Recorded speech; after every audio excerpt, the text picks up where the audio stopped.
ಕೋಲಾರ ಚಿಕ್ಕಬಳ್ಳಾಪುರ ಕೇಂದ್ರ ಸಹಕಾರ bank DCC bank ಚುನಾವಣೆ ಕಣ ರಂಗೇರಿದೆ. ಈ ಮಧ್ಯೆ ಡಿಸಿಸಿ ಬ್ಯಾಂಕ್ನಲ್ಲಿ ಹಣ ದುರುಪಯೋಗವಾಗಿರುವ ದೂರುಗಳು ಕೇಳಿಬಂದ ಹಿನ್ನೆಲೆ ವಿವಿಧೆಡೆ ಲೋಕಾಯುಕ್ತ ಅಧಿಕಾರಿಗಳು ದಾಳಿ ನಡೆಸಿದ್ದಾರೆ. ಕೋಲಾರ ಡಿಸಿಸಿ ಬ್ಯಾಂಕ್ ಹಾಗೂ ಡಿಸಿಸಿ ಬ್ಯಾಂಕ್ ಮಾಜಿ ಅಧ್ಯಕ್ಷ ಬ್ಯಾಲಹಳ್ಳಿ ಗೋವಿಂದಗೌಡ ಕೋಲಾರ ತಾಲೂಕಿನ ಮನೆ ಬ್ಯಾಲಹಳ್ಳಿಯ ಮನೆಯಲ್ಲಿ ಲೋಕಾಯುಕ್ತ ಅಧಿಕಾರಿಗಳು ತಲಾಶ್ ನಡೆಸಿದ್ದಾರೆ. ಅಲ್ಲದೆ ಚಿಕ್ಕಬಳ್ಳಾಪುರ ಜಿಲ್ಲೆಯ ಚಿಂತಾಮಣಿ ತಾಲೂಕು ವ್ಯವಸಾಯೋತ್ಪನ್ನ ಬ್ಯಾಂಕ್ಗಳ ಮೇಲೆ ಲೋಕಾಯುಕ್ತ ಅಧಿಕಾರಿಗಳ ದಾಳಿ ನಡೆಸಿ ದಾಖಲೆಗಳ ಪರಿಶೀಲನೆ ನಡೆಸಿದ್ದಾರೆ.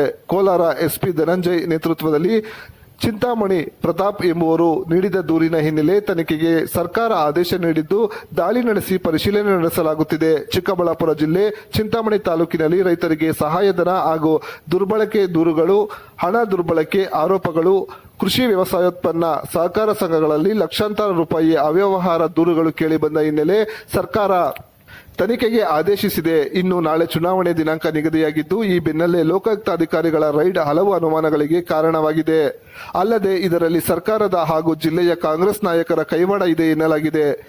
ಇಂದು ಉದ್ದೇಶಪೂರ್ವಕವಾಗಿಯೇ ಅಧಿಕಾರಿಗಳು ಹಾಗೂ ಮತದಾರರಲ್ಲಿ ಆತಂಕ ಸೃಷ್ಟಿಸುವ ಹುನ್ನಾರ ಎನ್ನಲಾಗಿದೆ. ಚುನಾವಣೆಯಲ್ಲಿ ಶತಾಯಗತಾಯ ಗೆಲ್ಲಬೇಕೆಂದು ಪಣ ತೊಟ್ಟಿರುವ ಅಭ್ಯರ್ಥಿಗಳು ಮತದಾರರನ್ನು ಸೆಳೆಯಲು ಇನ್ನಲ್ಲದ ಕಸರತ್ತುಗಳನ್ನು ನಡೆಸುತ್ತಿದ್ದಾರೆ. ಇನ್ನು ಮತದಾರರನ್ನು ಸೆಳೆಯಲು ಲಕ್ಷ ಆಫರ್ಗಳು ಶುರುವಾಗಿದ್ದು ಹಣ ಹೊಳೆ ಹರಿಯಲಾಗುತ್ತಿದೆ.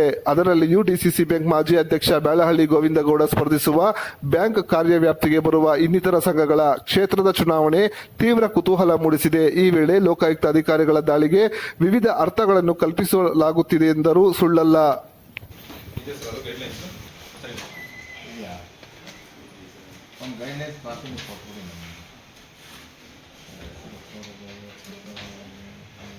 ಏನು ಗೈಡ್ಲೈನ್ಸ್ ಇರೋದು RC sir registration of cooperative societies.